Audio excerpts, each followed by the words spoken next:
Determine whether each situation shows positive correlation, negative correlation, or no correlation. First one, the more hours a student studies, the higher the test score.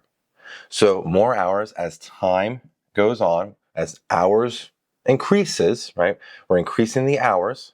So hours, moving on, it's increasing or going up. Then the higher the test score. So if both are increasing, as hours increase, test score increases, we would say that's a positive correlation.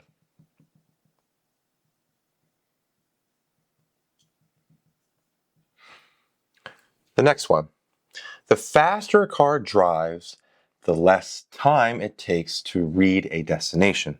Our two variables here, the faster the car drives, the less time it takes to reach a destination.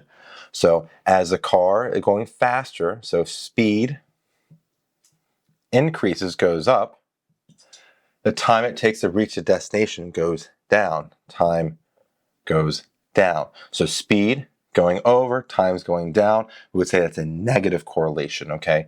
As one's going positive, the other one's negative. It's a negative correlation.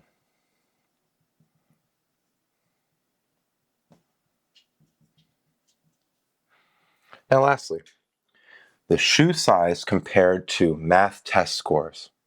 Well, they don't really tell us that they're actually related at all, right? And that really makes, well, any sense if it would be, right? Why would your shoe size determine your math test score? So between these two variables, there are no correlations. So no correlation. All right.